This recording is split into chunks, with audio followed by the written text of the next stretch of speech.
வணக்கம் நண்பர்களே. இன்னைக்கு நம்ம பார்க்க போறது என்னன்னா, இந்த டாபிக்ஸ்ல history and culture of India. ஏற்கனவே இந்தியன் நேஷனல் மூவ்மெண்ட் பார்த்தோம். அதுல நிறைய கொஸ்டின் கேட்டிருந்தாங்க. எதுல வெயிட்டேஜ் அப்படிங்கறத நம்ம பார்த்துட்டோம். இன்னைக்கு நம்ம இது முதல்ல தனியா இருந்தது யூனிட் 4 அப்படின்னு சொல்லிட்டு. அதுக்கப்புறமா பார்த்தோம்னா இது இப்ப சேர்த்துட்டாங்க ஒன்னா. So history and culture of இந்தியால 573 கொஸ்டின் கேட்டிருக்காங்க. இதுல என்னென்ன டாபிக்ல எவ்வளவு கொஸ்டின் போயிருக்கு, இதுக்கு என்ன அப்ரோச் அப்படிங்கறத நம்ம பார்க்க போறோம்.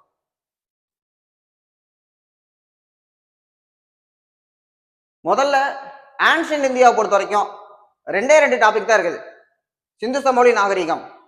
சிந்து சமவெளி நாகரிகத்தை பொறுத்த வரைக்கும் 89 கொஸ்டின். இதுதான் இருக்கிறதுலே ரொம்ப ரொம்ப ரொம்ப அதிகமான கேள்வி கேட்ட பகுதி. ஐவிசி பொறுத்த வரைக்கும் நமக்கு 6th book, 9th book, 11th history, 11th ethics, 4 இடத்துல நமக்கு ஸ்கூல் புக்லயே சோர்ஸ் இருக்கு. ஆனாலும் இது 4 மட்டும் படிச்சாலுமே நம்மளால ஆன்சர் பண்ண முடியாத அளவுக்கு கொஸ்டின் இந்த 89க்குள்ள இருக்கு சிந்து சமவெளி நாகரிகத்துல. இதுக்கு எந்த புக்ல ரெஃபர் பண்ணலாம்னா, அரிஹந்த் பப்ளிகேஷன்ல இந்தியன் ஹிஸ்டரி இருக்கு.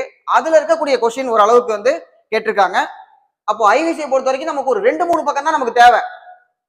இந்த சைட்டை யார் எக்ஸ்கவேட் பண்ணனா, இங்க எந்த ஆறு இருக்கு, இப்போ ஹரப்பானா எந்த மாவட்டத்துல இருக்கு, அந்த மாதிரியான கொஸ்டின்ஸ்.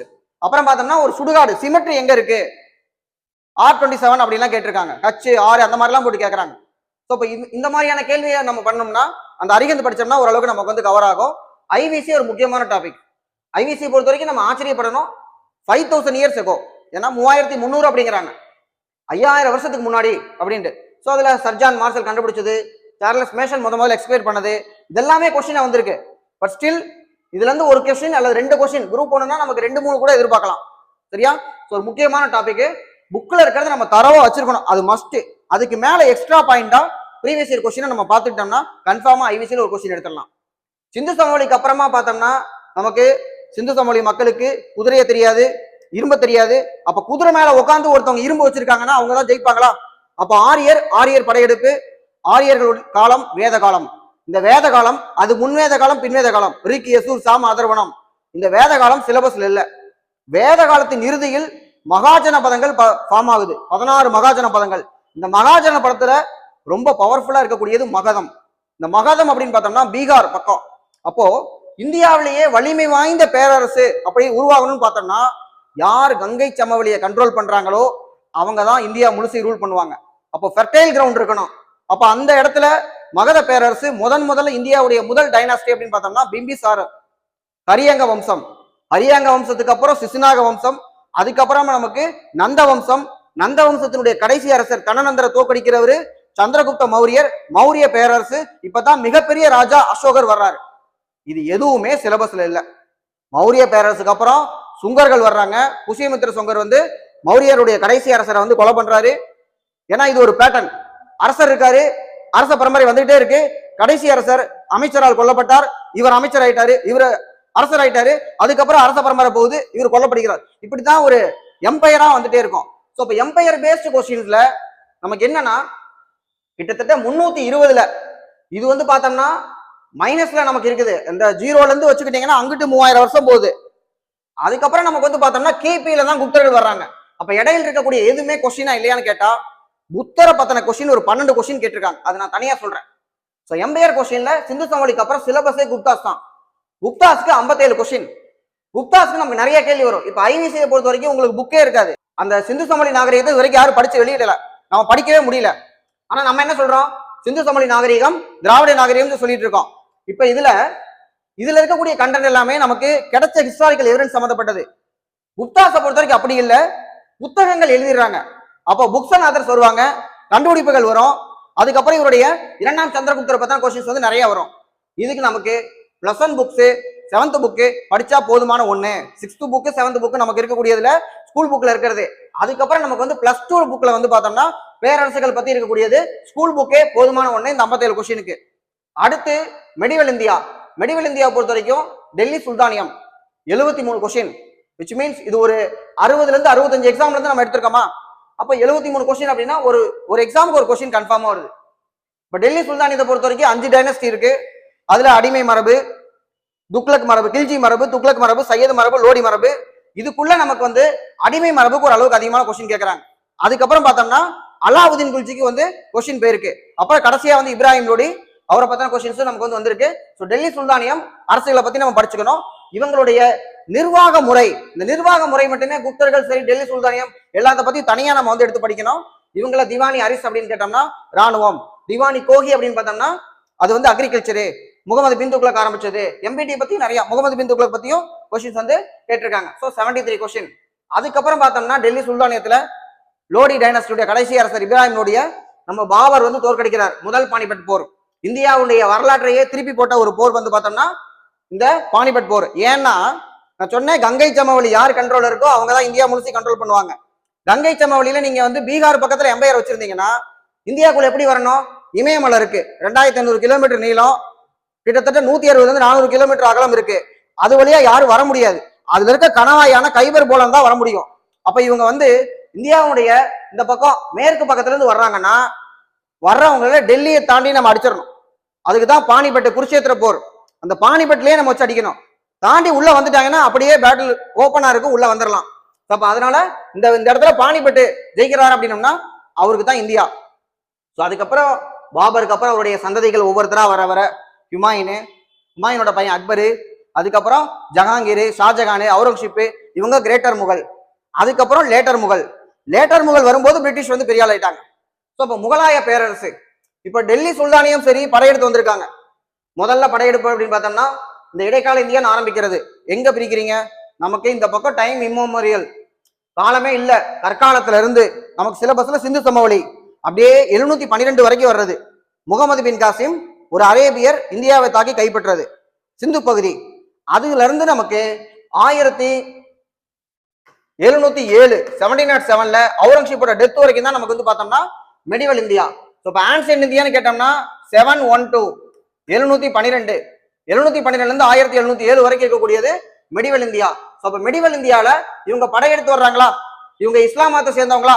அப்ப இது கவுண்டர் பண்றதுக்கு இந்து சமயத்துல இருந்து ஏதாவது மூவ்மெண்ட் அப்படின்னு பார்த்தோம்னா டெல்லி சுல்தானியம் இருக்கும் பொழுது 1335 மதுரை சுல்தானியம் ஆரம்பிக்கப்படுகிறது. ஏன்னா அலாவுதீன் கல்ஜி அப்படியே சவுத் இந்தியன் கிங்டம் ரிலேட் பண்ணோம்னா அலாவுதீன் கில்ஜி மாலிகாபூரை படையெடுத்து அனுப்புறார். அப்போ மாலிகாபூர் படையெடுத்து மதுரையை கேப்சர் பண்றார்.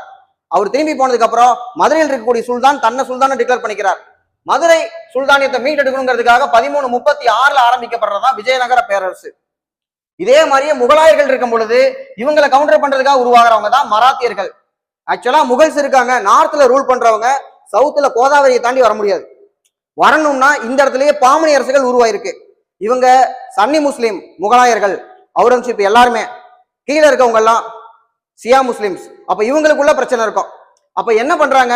சண்டை போட்டுக்கிட்டே இருக்காங்க. சண்டை போடும் பொழுது இந்த பக்கம் கவுண்டர் போர்ஸா வந்து பார்த்தோம்னா விஜயநகர பேரரசு அப்படின்னு சொல்லி ஒண்ணு உருவாகுது. அதுலதான் நமக்கு மதுரையை மீட்டெடுக்கிறவர் குமார கம்பண்ணா. நமக்கு எப்படி தெரியும்? ஒய்ஃப் கங்காதேவி மதுரா விஜயம் சொல்லி அவங்களே புக்கை சொல்லிட்டு போயிருக்காரு. நான் படையெடுத்து போறேம்மா, எல்லாத்தையும் நான் வந்து சொல்லிடுறேன், நீ அழகா புக்கா எழுதி வச்சிரு, பின்னால் வரக்கூடிய சந்ததிகள் அதை பார்த்து தெரிஞ்சுக்குவாங்க அப்படின்னு சொல்லி கங்காதேவி கிட்ட சொல்லவும் மதுரா விஜயங்கள் எழுதி வச்சிருக்காங்க. சரியா? இதை ஏன் இங்க சொல்றேன்னா இதுல இருந்து ரிலேட் பண்றதுதான். இப்ப டெல்லி சுல்தானியம் படிக்கிறோம், அதோட சேர்த்துதான் நமக்கு என்ன வந்துருது? விஜயநகரம் பிளஸ் பாமினியம் சவுத்துல வந்து இருக்கவங்க. முகலாயர்கள் பாக்குறோம், முகலாயர்களை கவுண்டர் பண்றவங்க தான் மராத்தியர்கள். ஆக்சுவலா முகலாயர்களை அடிக்கிறதுக்காக அகமத் நகர்ல வச்சு உருவாக்கப்படுறதுதான் மராத்தியர்களுக்கான ஒரு ஆர்ஜினா இருக்கு. அதுல நம்ம ஸ்கூல் புக்லேயே கொடுத்துருப்பாங்க. மாலிக் ஆம்பர் எத்தியோப்பியன் அடிமை வந்து இந்த கொரில்லா போர் முறையை வந்து சொல்லிக் கொடுப்பார். அதுக்கப்புறம் கொரில்லா முறையை வச்சு ரொம்ப அழகா ஜெயிக்கிறவர் தான் சத்ரபதி சிவாஜி. சத்ரபதி சிவாஜியை பத்தி நமக்கு மராத்தியர்கள் 36 கொஸ்டின் கேட்டிருக்காங்க. சத்ரபதி சிவாஜி, அதுக்கப்புறம் அவரோட 2 பசங்க, இதுக்கப்புறம் பேஷ்வாக்கள் ஆட்சி, அதுலதான் கொஸ்டின் வந்து அதிகமா வரும். சிவாஜியை பொறுத்த வரைக்கும் அவரை அடிக்கிறதுக்காக அவுரங்கசீப் எப்படி எல்லாம் முயற்சி பண்ணாரு. தன்னோட சொந்த மாமாவே அனுப்பிச்சிருப்பாரு, அவரையும் தோக்கடிச்சிருவாரு. சைஸ்டகான் அனுப்புவாரு, கொன்றுவாங்க. அதுக்கப்புறம் சிங் வந்துதான் சிவாஜி வந்து தோற்கடிப்பாரு, அதுக்கப்புறம் தப்பிச்சிருவாரு. These are all become questions. So Vijayanagar எம்பையரை பொறுத்த வரைக்கும் அதுல சங்கம, சாளுவ, துளுவ, அரவீடு வம்சம் இருக்கும். கிருஷ்ணதேவராயர் ரொம்ப ஃபேமஸ் ஆனவர். கிருஷ்ணதேவராயர் என்னதான் குமார கம்பண்ணா மதுரையை மீட்டாலும் அந்த மதுரையை அவங்க வந்து ஃபுல்லா கண்ட்ரோல் பண்ணல, பாண்டியர்கள்ட்டே விட்டுருந்தாங்க. பாண்டியர்களுக்கும் சோழர்களுக்கு இடையில பிரச்சனை வரும்பொழுது விஜயநகர எம்பையர்ல யார் இருக்கா அப்படின்னு பார்த்தோம்னா கிருஷ்ணதேவராயர். பஞ்சாயத்து அவர்கிட்ட போகும்போது என்ன பண்ணாங்கன்னா கிருஷ்ணதேவராயர் தன்னுடைய தளபதியான நாகப்ப நாயக்கரை மதுரையை கேப்சர் பண்ண அனுப்புறார். இந்த நாகப்ப நாயக்கர் மதுரையை மீட்டெடுத்துட்டு கிருஷ்ணதேவராயத்தை கொடுக்கல. நான் தான் உன்னை அனுப்புறேன், நீ தளபதி, மீட் எடுத்துட்டு எங்க கொடுக்கணும்ல, கொடுக்காம அவரே வச்சுக்கிட்டாரு. அப்ப கோவம் வந்து என்ன பண்ணலாம்னு யோசிக்கும் போது நாகப்ப நாயக்கருடைய சொந்த மகன் விஸ்வநாத நாயக்கர், நான் பாத்துக்கிறேன், நானே படையெடுத்து போறேங்கிற, அப்பாவுக்கு எதிர்த்து பையனா அவரே போறாரு. அப்படி போய் மதுரையை மீட்டு தன்னோட அப்பாவை கட்டி தூக்கி கொண்டு வந்து கிருஷ்ணதேவராய முன்னாடி நிறுத்துறாரு. மிரண்டு போயிட்டாரு கிருஷ்ணதேவராயர். உனக்கு என்னடா வேணும் அப்படின்னு கேட்டபோது, எங்க அப்பாவை மட்டும் கொல்லாதீங்க, அப்படியே விட்டுருங்க. உங்க அப்பா எதுக்காக மதுரையை வச்சிருந்தாரு? உனக்காக தானே, நான் கொடுக்க மாட்டேனா, மதுரையை நீ வச்சுக்கோ அப்படின்னு கொடுத்தாரு. அப்போ அந்த மதுரையை கொடுக்கும் பொழுது விஸ்வநாத நாயக்கர் மதுரையினுடைய முதல் நாயக்கர். அதுக்கப்புறம் அவருடைய நண்பரான தளவாய் அரியநாத முதலி, இவங்க தான் பாளையக்காரர் முறையை கொண்டு வர்றாங்க. அப்ப இந்த பாளையக்காரர் முறை, மதுரையை நம்ம என்ன பண்றது, எப்படி கண்ட்ரோல் பண்றது? 72 பாளையமா பிரிச்சிருவோம். அதுல மேற்கு பாளையம் மறவர் பாளையம், கிழக்கு பாளையம் தெலுங்கர் பாளையம். ஏன்னா தெலுங்கர்கள் காலங்காலமா இங்க வந்து செட்டில் இருக்காங்க, விஜயநகரம் பெயர் இருக்கு, அவங்க இருக்கும்போது இருந்தேன். அப்போ ரெண்டா பேலன்ஸ் பண்ணி பிரிச்சிடலாம். இந்த 72 பாளையமும் சேர்ந்து மதுரை நாயக்கருக்கு கப்பம் கட்டுவாங்க. நாயக்கர்கள் விஜயநகரம் பேருக்கு கட்டுப்பட்டவங்க. ஆனா முகலாயர்கள் ஆட்சி காலத்துல என்னாச்சுன்னா நவாப்புகள் கண்ட்ரோல்ல இந்த பாளையங்கள் போயிருச்சு. அப்ப எப்ப நவாப்புகள் கண்ட்ரோல்ல பாளையம் போச்சோ அப்ப இருந்து நவாப்புகளுக்கு கொடுக்குறாங்க. அதுக்கப்புறம் நவாப்புக்காக பிரிட்டிஷ் போர் செய்யறாங்க. ஏன்னா ஆற்காட்டு நவாப் யாருன்னு முடிவு பண்ணக்கூடிய பொறுப்பு பிரிட்டிஷ் வந்துருது. இந்த கேமை மொத்தமா மாத்துறவர் ராபர்ட் கிளைவ். ராபர்ட் கிளைவ் எப்ப இன்வால்வ் ஆனாரோ அப்பவே கேம் மாறிடுச்சு. ஏன்னா ஆற்காட்டோட நவாப் ஆற்காட்டை வந்து ஸ்கெட்சை போட்டு தூக்கிட்டாரு. ஸோ ஆற்காட்டை தூக்குனதுக்கு அப்புறமா நவாபு பிரிட்டிஷ் கண்ட்ரோல்ல, நவாபுக்காக இவங்க வரிவாய் வாங்குறாங்க. அதனாலதான் நமக்கு யூனிட் 6ஓட கொண்டு போய் அப்படியே ரிலேட் பண்ணிருக்கேன். இந்த டாபிக் கொண்டு போய் அப்படியே யூனிட் 6க்கு போயிருங்க. எதனால பிரிட்டிஷ் எதிர்த்து புலித்தேவர் சண்டை போட்டார்? அவர் ஒரு பாளையக்காரர். பாளையக்காரர் வரி கொடுக்க வேண்டியது யாருக்கு? நாயக்கருக்கு. நாயக்கர் அந்த இடத்துல இல்ல. இப்ப வரி கொடுக்க வேண்டிய இடம் யாருக்கு இருக்குது? நவாபு. நவாபுக்காக கம்பெனி கேட்கும் போது நான் கொடுக்க மாட்டேன், நான் எதுக்கு கம்பெனி கொடுக்கணும்? இதுதான் அவரோட பிரச்சனை, இதுதான் வீரபாண்டிய கட்டபொம்மன் அவருடைய பிரச்சனை, இதுதான் மரு சகோதரர்கள் எல்லாத்துக்கும் வந்த மொத்த பிரச்சனையா பார்க்கப்பட்டுச்சு. அப்ப அதுல இருந்து நமக்கு யூனிட் 6ல ஏர்லி எஜுகேஷனுக்கு போயிடும். சோ இப்ப இங்க இது ரிலேட்டடான கொஸ்டின், கிருஷ்ணதேவராயரை பத்தி அதிகமான கொஸ்டின் நமக்கு விஜயநகரம் பேர்ல இருக்கு. தென் பாமணி கிங்டம்ஸை பொறுத்த வரைக்கும் இவங்களை கவுண்டர் பண்றதுக்கு இவங்க உருவாக்குறாங்க. ஏன்னா இவங்க ஆரம்பிக்கிறது 1336ல விஜயநகர பேரரசு. பாமணி அரசுகள் பார்த்தோம்னா 1347. பாமணி 5ஆ உடஞ்சு போயிடும். 5ஆ உடஞ்சவங்க அது என்னன்னு பார்த்தோம்னா அகமது நகர், பீடார், கோல்கொண்டா, பிஜப்பூர். இதுல பீடாரை தவிர மீதி 4 பேர் சேர்ந்து தலைக்கோட்டை போர்னு ஒரு போர்ல விஜயநகர பேரரசை தோற்கடிச்சிருவாங்க. அதுக்கப்புறமும் கடைசி அரவிடு வம்சம் இருக்கும். சரியா? அப்ப இது எல்லாமே ஒரு இன்டர் ரிலேட்டட். இந்த பாமணி கிங்டம்ல பார்த்தோம்னா நமக்கு முகமது கவான் ஒருத்தர் வருவார். அவரை சம்பந்தமா தான் நிறைய தடவை கேட்டிருக்காங்க. It's very important person. 24 question. But Mahmud Gawan வந்து மெனி டைம்ஸ் வந்து கேட்டிருக்காங்க. அடுத்து மராத்தாஸ் நான் ஏற்கனவே சொல்லிட்டேன். சத்ரபதி சிவாஜி பத்தின கொஸ்டின்ஸும், அதுக்கப்புறம் பேஷ்வாக்களை தன்னை வந்து எங்க பிரிச்சு வச்சுக்கிட்டாங்க. பூனா அப்படின்னா பேஷ்வா இருப்பார். நம்ம 1857 புரட்சி பிடிப்போம். இந்த புரட்சியில நானா சாஹிப் தாந்தியா தோவையும் கான்பூர்ல சண்டை போடுவாங்க. அவங்க ஏன் கான்பூர்ல சண்டை போடுறாங்க? ஏன்னா கடைசி பேஷ்வாவை என்ன பண்ணிடுவாங்கன்னா கான்பூர்ல தூக்கி கொண்டு போய் விட்டுருவாங்க. பூனால் இருக்கவரை கான்பூர்ல விட்டுருவாங்க. பிரிட்டிஷோட ஒரு பாலிசி. ஒருத்தர் ஒரு இடத்துல பெருசா இருக்காருன்னா அவரை தூக்கிட்டு போய் வேற ஒரு இடத்துல விட்டுருவாங்க. அவர் அங்க யாருன்னே தெரியாது. 1857 புரட்சி முடிஞ்சதுக்கு அப்புறம் முகலாய அரசரை கொண்டு போய் எங்க ரங்கூன்ல விட்டாங்க. அவரு லெட்டர் எழுதுறாரு, எப்பா இந்தியா முழுதும் ஆண்ட முகலாய பரம்பரை நானே, என்னைய புதைக்கிறதுக்கு ஒரு 6 அடி நிலம் மட்டும் கொடுங்க. கொடுக்கவே மாட்டேன்னு சொல்லிட்டாங்க. அப்போ ஒரு கவிதை எழுதுறாரு, இந்தியா முழுதும் ஆண்ட ஒரு முகலாய பேரரசனுடைய மன்னர் பரம்பரை நானு, என்னைய புதைக்கிறதுக்கு 6 அடி இடம் கூட கிடைக்கல அப்படின்னு சொல்லி ஒரு கவிதை எழுதி வச்சுட்டு அவர் இறந்து போயிடுறாரு. ஸோ இந்த எக்ஸைல்மெண்ட் இதுல பூனால் இருக்க நவாப் இவங்க எங்க விடுறாங்கன்னா கான்பூர்ல. அதனாலதான் கான்பூர்ல புரட்சிக்கு தலைமை தாங்கியவர் 2ஆம் பாஜிராவுடைய தத்துப்பிள்ளை தாந்தியா தோபே, நானா சாஹிப். ஸோ இப்ப நானா சாஹிப் தான் தத்துப்பிள்ளை வருவாரு. நானா சாஹிப் வந்து பென்ஷன் கேட்க கொடுக்க மாட்டாங்க. சொந்த பிள்ளைக்கு தான்ப்பா பென்ஷன், தத்துப்பிள்ளை கிடையாதுன்னு சொல்லிட்டு. சரி, இந்த மாதிரி ஒன்னோட ஒன்னா இன்டர் ரிலேட் ஆகி வரும். சரியா? அப்போ மராத்தாஸ்க்கு நமக்கு 36 கொஸ்டின்ஸ். அடுத்து வந்து பார்த்தோம்னா south Indian history. South Indian ஹிஸ்டரியில நம்ம யூனிட் 6ல என்ன பார்க்கறோம்னா ஆர்கியாலஜிக்கல் டிஸ்கவரி, அதாவது அகழ்வாராய்ச்சி. அதை நம்ம கண்டுபிடிக்கிற ஆதிச்சநல்லூர், கீழடி, இந்த மாதிரி நிறைய இடத்துல நம்ம வந்து கண்டுபிடிக்கிறது. அதுக்கப்புறம் பார்த்தோம்னா நம்ம கிட்ட சொல்லிக்கிற மாதிரி ஆதாரம் இல்லை. ஆனா திரு R Balakrishnan, Airavata Mahadevan, Asko Parpola எல்லாரும் சொல்லக்கூடியது நாம எல்லாரும் இங்க இல்ல, நம்ம எல்லாருமே சிந்து சமவெளி நாகரிகத்தில் இருந்திருக்கோம். அது அழிவை நோக்கி போகும்போது நம்ம எல்லாம் மைக்ரேட் ஆகி இங்க கீழே வந்திருக்கோம். கிட்டத்தட்ட 400க்கும் மேற்பட்ட ஊர் பெயர்கள் அங்க அப்படியே இருக்கு. பொருணை இருக்கு, காவிரி இருக்கு, எல்லாமே வந்து அங்க வந்து பேர் வச்சிருக்காங்க. அந்த மாதிரி வச்சிருக்கும் பொழுது அங்க இருந்து நம்ம இங்க வந்து வச்சிருக்கோம். ஒரு ஊர் 2 ஊர் இல்ல, 400 ஊருக்கு மேல. அப்ப அங்க இருந்து நம்ம இங்க வந்து வச்சிருக்கோம். அப்ப திராவிட நாகரீகம், சிந்து சமவெளி நாகரீகம், சிந்து சமவெளியிலிருந்து தான் நம்ம வந்திருக்கிறோம். அங்க என்ன கிடைச்சிருக்கு? பொருள் கிடைச்சிருக்கு, முத்திரைகள் கிடைச்சிருக்கு, ஆனா புக்கு மட்டும் இல்ல. இங்க புக்கு கிடைச்சிருக்கு. அப்ப நம்ம என்ன பண்றோம்? இந்த சங்க இலக்கியம் அதை சேர்ந்தது அப்படிங்கிற மாதிரிலாம் ஆய்வுல சொல்றாங்க. சரியா? அப்ப நமக்கு லிட்டரரி எவிடன்ஸா இருக்கு சங்க காலம். சங்க காலத்துக்கு அப்புறம் சங்கம் மருவிய காலம். சங்கம் மருவிய காலம் சொன்னோம்னா, சங்க காலத்துல இருந்து ஏன் சங்கம் மருவிய காலம் வருது? சங்க காலத்துல வந்து பார்த்தோம்னா கல் உண்ணுதல், பரத்தை ஒழுக்கம் கண்டிக்கப்படல. அப்ப இப்படிப்பட்ட ஒரு சமுதாயம் அழிவை நோக்கி செல்லும். அறச்சிதைவு. அப்ப அறச்சிதைவு ஏற்பட்டா அறத்தை வலியுறுத்த வேண்டும். அதனாலதான் சங்கம் மருவிய காலத்துல 17 கீழ்கணக்கு நூல்கள்ல 11 நூல்கள் நீதியை வலியுறுத்துகிறது. திருக்குறள்ல இருந்து, நாலடியார்ல இருந்து, நான்மணிக்கையில இருந்து எல்லாமே நீதி நூல்களா இருக்கு. இது பௌத்தமும் சமணமும் தலைதூக்கிய காலம். இதுல இருந்து மீட்டெடுக்கணும் அப்படிங்கிறதுக்காகத்தான் பக்தி இலக்கியம் வருது. இந்த பக்தி இலக்கியத்துல ஏன்னா சமணம் பௌத்தம் என்ன சொல்றாங்க? புத்தர் சொல்றாரு, ஆசையே துன்பத்துக்கு காரணம். ஆசையை வந்து விட்டுட்டோம்னா துன்பத்திலிருந்து விடுபடலாம். எல்லாருமே துறவியா போயிருங்க. இது உப்புச்சப்பு இல்லாம இருக்கு. மனிதனால அப்படி இருக்க முடியாதா? அப்போ சைவமும் வைணவமும் வர்றாங்க. மண்ணில் நல்ல வண்ணம் வாழலாம். சிவபெருமான் பார்வதி இல்லையா? கடவுளே வந்து திருமண வாழ்க்கையிலிருந்து நல்லபடியா வாழலையா அப்படின்னு சொல்லி சொல்லும் பொழுது இந்த மதங்கள் வந்து மாற ஆரம்பிக்குது. அந்த பக்தி இலக்கிய காலம் தான் இந்த பல்லவர் காலம். ஒரு மதம் வளர வேண்டுமானால் மன்னர் ஆதரிக்க வேண்டும். எப்படி கிறிஸ்டியானிட்டி உலகம் பூரா பரவணும்னா கான்ஸ்டன்டைன் வந்து ஆதரிச்சதுக்கு அப்புறம் தான் உலகம் பூரா பரவுது. அதே மாதிரி இங்க வந்து சைவம் வந்து எடுக்குது அப்படின்னம்னா நமக்கு மகேந்திரவர்ம பல்லவன் சமணத்திலிருந்து சைவத்துக்கு மாற்றப்படுகிறார். மாத்தினவர் திருநாவுக்கரசர். திருநாவுக்கரசரை மாத்தினது அவங்களுடைய தமக்கையான திலகவதியார் வந்து மாத்திருக்காங்க. சோ பல்லவர்களை பொறுத்த வரைக்கும் அந்த மாதிரி ரிலேட்டடான கொஸ்டின்ஸ் வந்து வந்திருக்கு. தென் சோழர்கள். பல்லவர்கள் காலம் முடிஞ்சு சோழர்கள் வர்றாங்க. இது அப்படியே கல்கி எழுதியிருக்காரு. பல்லவர்களை பொறுத்த வரைக்கும் சிவகாமியின் சபதம், அதுக்கப்புறம் பார்த்திபன் கனவு, அதுக்கப்புறம் பொன்னியின் செல்வன். அது அப்படியே நமக்கு எப்படி ஹிஸ்டரியோ அதே மாதிரி அவருடைய நாவல் வந்து வரலாறாக எழுதுறாரு. அப்ப பல்லவர்களுக்கு அப்புறம் சோழர்கள் சாதாரணமா ஆரம்பிக்கப்படுது 850கள்ல. அதுக்கப்புறம் அப்படியே பீக்குக்கு போகுது. கிட்டத்தட்ட ஒரு 400 வருஷம் அடிச்சுக்க முடியாத அளவுக்கு சோழ பேரரசு ரொம்ப ஸ்ட்ராங்கான ஒரு எம்பையர் ஃபார்ம் பண்ணி பேரரசு சோழர்கள். ஏன்னா மத்த எம்பையர் எதுவுமே தமிழ்நாட்டை தாண்டி வெளியே போக முடியல. ஓரளவுக்கு போயிருக்காங்க.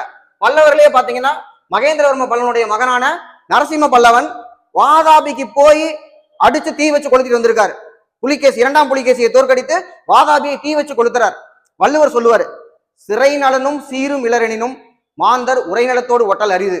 அதாவது ஒரு வடிவேல் காமெடி வரும், வந்து பாரு என் ஊர்ல என்னை நீ தொட்டு பாரு, சொந்த ஊர்ல யாரையுமே அடிக்க முடியாது, அவங்க ஊர்ல அவங்கவுங்க பெரிய ஆள். வள்ளுவர் சொல்றாரு, அவனுக்கு சிறை நலன் கிடையாது, சிறந்த கோட்டைகளோ எதுவுமே அரண் கிடையாது, இருந்தாலும் அவனோட சொந்த ஊர்ல அடிக்க முடியாதுங்கிறாரு. அதையும் மீறி நரசிம்ம பல்லவன் வாதாபியை தீ வச்சு கொளுத்திட்டு வந்திருக்காரு. அது பல்லவர்கள்ல. அதுக்கப்புறம் சோழர்கள் கொஞ்சம் கொஞ்சமா பெரிய ஆள் ஆகிறாங்க. மலாக்கா வரைக்கும் போய் எல்லா பக்கமும் கேப்சர் பண்றாங்க. 1001 படத்துல எல்லாம் அந்த இதெல்லாம் சொல்லுவாங்க நமக்கு சோழர்கள் எப்படிப்பட்டவங்க. புலிக்கொடி தரித்த சோழ மன்னன் எலிக்கறி வந்து கொறிப்பதோ அப்படின்னு பாட்டல் எல்லாம் வரும். சோழர்களுக்கு அப்புறம் பாண்டியர்கள். பாண்டியர்களை பொறுத்த வரைக்கும் பிற்கால பாண்டியர்கள் அதிகமா கொஸ்டின் இல்ல, ஒரு 7 கொஸ்டின் தான் கேட்டிருக்காங்க. பாண்டியர்கள் தான் பிரச்சனை. எதனால தமிழ்நாட்டு மேல மாளிகாப்பூர் வந்து படையெடுத்து வந்தாரு? பாண்டியர்கள்ல 2 பாண்டிய அண்ணன் தம்பி இருக்காங்க, வீரபாண்டியனும் சுந்தரபாண்டியனும். 2 பேத்துல என்ன பண்ணிருக்கணும்? இந்த சுந்தரபாண்டியன் தான் ராஜா இருக்கணும். ஆனா வீரபாண்டியன் என்ன பண்ணிட்டா, நான் தான் ராஜா இருப்பேன் அப்படின்னு. உடனே சுந்தரபாண்டியன் நேரம் டெல்லி போயிட்டாரு. டெல்லி போயிட்டு என் தம்பி புடிச்சுக்கிட்டாப்ல, எப்படியாவது காப்பாத்துங்கன்னு கேட்டோன்னே டெல்லி சும்மா இருக்குமா? தமிழ்நாட்டுல ஒரு பிரச்சனைனா பொங்கி எழுந்துருவாங்கல்ல. மாளிகாப்பூர் கிளம்பி வந்துட்டாரு. அப்ப அவர் வந்தோடனே இவனும் ஓடி போயிட்டான். சோ மதுரையை வந்து மாளிகாப்பூர் எடுத்துட்டாரு. ரைட்டா? சோ அப்ப பாண்டியர்களை பொறுத்த வரைக்கும் அவங்களுடைய பீரியட்ல நம்ம புன்னைக்காயல் பகுதிக்கு வந்து மார்க்கோ போல வந்திருப்பாரு. அந்த கொஸ்டின் புக்ல இருக்கு, அதுவும் கேட்டிருக்காங்க. தென் ராஷ்டிரகூடர்கள். சவுத்துல வந்து பார்த்தோம்னா ராஷ்டிரகூடர்கள் 2 கேள்வி தான், அதிகமா கொஸ்டின் இல்ல. தென் சாளுக்கியர்களுக்கு 3 கேள்வி தான், அதிகமா கொஸ்டின் இல்ல. நாயக்கர்களுக்கு ஒரு 7 கொஸ்டின் இருக்கு. குரூப் 7 கூட ஒரு கொஸ்டினை கேட்டாங்க, பாத்துக்கோங்க. நாயக்கர்களுக்கு அப்புறம் தான் நம்ம எங்க போயிடுறோம், இவங்க கண்ட்ரோல் இருந்தவங்க தான் நமக்கு ஏர்லி எஜுகேஷன்ல பாளையக்காரர்கள். அங்கே அப்படியே நம்ம யூனிட் 6க்கு போயிடுறோம். தென் அடுத்த ஒரு டாபிக், இதோட நமக்கு எம்பையர் முடிஞ்சு போச்சு. எம்பையர் கொஸ்டின் வந்து கம்மியா தான் இருக்கு. அதுக்கப்புறம் நமக்கு பார்த்தோம்னா செக்யூலரிசம். செக்யூலரிசம் அப்படிங்கிறது நம்ம பிரியாம்பிள்ல பாலிட்டியில பிரியாம்பிள் படிக்கும் போது பார்ப்போம். அது இல்லாம ஸ்ட்ரெயிட்டாவே செக்யூலரிசம் பத்தி மதச்சார்பின்மை 13 கொஸ்டின். மதச்சார்பின்மை என்ன? நாட்டுக்கு எந்த மதமும் கிடையாது, நாட்டுல இருக்கிற மக்கள் எந்த மதத்தை வேணாலும் பின்பற்றலாம், அதான் மதச்சார்பின்மை. அப்ப அதை நேரு தான் சொன்னாரு, செக்யூலரிசம் சொன்னாரு. அந்த மாதிரியான கொஸ்டின் ஒரு 13 கொஸ்டின். தென் வேற்றுமையில் ஒற்றுமை. இந்தியா வந்து இனங்களின் அருங்காட்சியகம், மொழிகளின் அருங்காட்சியகம், நிறைய டைவர்சிட்டி இருக்கு. இவ்வளவு வேற்றுமை இருந்தாலும் ஒற்றுமையா இருக்கும், ஒரு 10 கொஸ்டின் அது சம்பந்தமா. தென் வந்து பார்த்தோம்னா வேற்றுமையில் ஒற்றுமைங்கிற டாபிக்ல என்ன இருக்கு, மொழியை பத்தி மட்டும். லாங்குவேஜை பொறுத்து நமக்கு ஜியோகிரபிலையும் மொழின்னு ஒரு டாபிக் இருக்கு. அந்த மொழியை பொறுத்த வரைக்கும் மொழி குடும்பம் அந்த மாதிரி போயிடும். இந்த இடத்துல பார்த்தோம்னா என்னென்ன மொழி பேசுனாங்க, சரியா? ஹிஸ்டரி ஆங்கிள் நம்ம வந்து மொழியை வந்து பாக்குறோம் 9 கொஸ்டின். தென் இனம். இனம் பொறுத்த வரைக்கும் ஜியாகிரபில பெரிய டாபிக். நமக்கு பிளஸ் 2 புக்ல ஒரு பாடம் ஒரு அரை பாடம் இருக்கும். அதுல இருந்து நிறைய கேள்வி கேட்டிருக்காங்க. இது வந்து எந்த இனம், மங்களாய்டா, நீக்ராய்டா, அந்த மாதிரி இருக்கும். இந்த இனம் வந்து என்னன்னா நமக்கு வந்து அது வேற்றுமை ஒற்றுமை மாதிரி இனங்களின் அருங்காட்சியம் யார் சொல்றா, அந்த மாதிரியான கொஸ்டின் ஒரு 6 கொஸ்டின். அடுத்து ஜென்ரலா இது எதுவுமே அடங்காம ஒரு கண்டினியூட்டிக்காக இருக்கக்கூடிய கொஸ்டின். அதை வந்து என்ன பண்ணிட்டேன், சிலபஸ்ல இருக்கிறதா இந்திய சமூக பண்பாட்டு வரலாற்றில் மாற்றங்களும் தொடர்ச்சியும் 8 கொஸ்டின். அதுக்கப்புறம் கல்ச்சர் பாட்டு. இந்த பாட்டை நம்ம படிக்க மாட்டோம் பொதுவா. ஏன்னா ஹிஸ்டரி ஆன்சன் படிக்கிறோம்னா நம்ம சிந்து சமவெளி நாகரிகம் குப்தத்தையும் படிச்சுட்டு அப்புறம் டெல்லி சுல்தானியம் படிப்போம், முகலாயர் இது 4 மட்டும் படிச்சு முடிச்சிட்டோம்னு நினைப்போம். இந்த பகுதியில நிறைய கொஸ்டின் இருக்கு, அதுக்காக ஸ்பெசிபிக்கா எடுக்கிறேன். இலக்கியம், புக்ஸ் அண்ட் ஆத்தர் சம்பந்தமான ஒரு 5 கொஸ்டின் பழசுல. தென் கட்டடக்கலை, ஆர்கிடெக்சரு, அதுல நமக்கு மாமல்லபுரம் இந்த மாதிரி இருக்கிறதெல்லாம் இருக்கு. கட்டடக்கலைனா 3 கட்டடக்கலை இருக்கு. அதுல திராவிட பாணி, நகரபாணி, வேசர பாணின்னு இருக்கும். அதுல ஒரு 9 கொஸ்டின். தென் நடனங்கள், கிளாசிக்கல் டான்ஸ் ஒரு 8 இருக்கு, புக்லயே கொடுத்துருப்பாங்க. இது சிவிக்ஸ் பார்ட்ல வரக்கூடியது. கிளாசிக்கல் டான்ஸ் அது சம்பந்தமா ஒரு 5 கொஸ்டின் கேட்டிருக்காங்க. அப்புறமா நமக்கு வந்து கூமர் டான்ஸ்னா ராஜஸ்தானு, அந்த மாதிரியான கொஸ்டின்ஸ் இருக்கு. தென் மியூசிக், இசை 2 கேள்வி. அதுக்கப்புறம் விழாக்கள், இந்த விழா எந்த மாநிலத்தில் கொண்டாடப்படுகிறது, ஒரு 4 கேள்வி கேட்டிருக்காங்க. அதுக்கப்புறம் கல்வெட்டுகள், முக்கியமான கல்வெட்டுகள். கல்வெட்டுகள் எல்லாத்தையும் நான் நிறைய எங்க கொண்டு போயிட்டேன்னா யூனிட் 6 நம்ம தொடர்பானது. நமக்கு சம்பந்தம் இல்லாத சில கல்வெட்டுகள் மட்டும் 3 வச்சிருக்கேன். ஃபார் எக்ஸாம்பிள், குப்த பேரரசுல நமக்கு அலகாபாத் தூண் கல்வெட்டு ரொம்ப முக்கியமானது, அரிசேனரோடது. அதுல வந்து ரொம்ப முக்கியமானது சமுத்திரகுப்தரோட படையெடுப்பு நம்ம தெரிஞ்சுக்கிறோம். அதை நான் அங்கதான் வச்சிருக்கேன். அது எதுக்குள்ளயுமே அடங்காத கல்வெட்டுகள் மட்டும்தான் ஒரு 3 கல்வெட்டு இங்க வச்சிருக்கோம். அதுல காரவேலன் அதிகும்பா கல்வெட்டு, அசோகருடைய கல்வெட்டு, அந்த மாதிரிலாம் இருக்குன்னா அது இங்க இருக்கும். தென் பெயிண்டிங்ஸ் ஒரு 2 கொஸ்டின். அதுக்கப்புறம் இது எதுலையுமே வரலையா மிஸ்சலேனியஸ்ல ஒரு 7 கொஸ்டின் வச்சிருக்கேன். அடுத்து வந்து பார்த்தோம்னா ரிலீஜன் மட்டுமே செப்பரேட் நிறைய கொஸ்டின் இருக்கு ரிலீஜன்ல. இது எக்ஸ்பிளிசிட்டா நம்ம வந்து பார்த்தோம் அப்படின்னா புத்த சமயம் சிலபஸ்ல கொடுக்கல, பட் ரிலீஜன் சொல்றதுனால 12 கேள்வி கேட்டிருக்காங்க. அதே மாதிரி ஆசீவகம் ஒரே ஒரு கொஸ்டின் தான் கேட்க முடியும். அந்த ஒரு கொஸ்டின் கேட்டாங்க, அதுக்கப்புறம் கேள்வி கேட்கறது இல்ல, அது வந்து பிக்ஸ் ஆயிடுச்சு. தென் இந்து சமயம் சம்பந்தமா ஒரு 9 கொஸ்டின். அப்புறம் கிறிஸ்டியானிட்டிக்கு 2, இஸ்லாமுக்கு வந்து 2, சீக்கியம் குருநானக்கு, அப்புறம் சீக்கிய குருக்கள் சம்பந்தப்பட்ட கொஸ்டின் வந்து 3 கொஸ்டின் கொடுத்துருக்காங்க. இப்போ இதை பொறுத்த வரைக்கும் நான் என்ன சொல்றேன், 6வது புக்கு 7வது புக்கு தரவா படிச்சிடணும். 6th 7th தான் மெயினா நம்ம படிச்சிருக்கணும். அதுக்கப்புறம் பிளஸ் ஒன் புக்கு நான் எப்படி படிக்கணும்னா எடுத்தோடனே பிளஸ் ஒன் போவேன்னா 6-7 தரவா படிச்சுட்டு அதுக்கப்புறம் பிளஸ் ஒன்ல எது எக்ஸ்ட்ரா பாயிண்ட் இருக்கோ அதை மட்டும் நம்ம பார்க்கணும். தென் இந்த கொஸ்டின்ஸ் லாஸ்ட் 5 இயர்ஸா இருக்கா, ஆன்சன் மொழிகளை பொறுத்த வரைக்கும் நம்ம 2011ல இருந்தே படிச்சா பெட்டர். முடிஞ்ச வரைக்கும் நான் அதையும் எடுத்துட்டு கொஸ்டின்ஸ் நம்ம டிஸ்கஸ் பண்ணும்போது சிந்து சமவெளி இந்த 80 கொஸ்டின் பார்ப்போம். மேற்கொண்டு 2011ல இருந்து 20 வரைக்கும் என்ன கொஸ்டின் இருக்கோ அதையும் பார்த்துருவோம். ஐவிசில வரக்கூடிய எக்ஸாம்ல கட்டாயமா இந்த தடவை எப்படி தெரியாத கேள்வி கேட்டாலும் அடிச்சே ஆகணும். நான் மற்ற எதையுமே விட்டுட்டேன். இந்த தடவை ஐவிசி கொஸ்டினை வந்து கரெக்டா போட வைக்கணுங்கிறத ஒரு சேலஞ்சாவே எடுத்திருக்கேன். நானும் பாக்குறேன் எல்லா தடவையுமே பார்த்தோம்னா சிந்து சமவெளி தான் முதல்ல எடுப்பேன். ஒரே ஒரு கேள்வி நமக்கு தெரியாத கேள்வி எங்க இருந்து பிடிக்கிறாங்கன்னு தெரியல. இந்த தடவை அதை நம்ம பிடிக்கிறோம், அதான் சேலஞ்சு. ஸோ ரெகுலரா பாருங்க, படிங்க. தேங்க்யூ.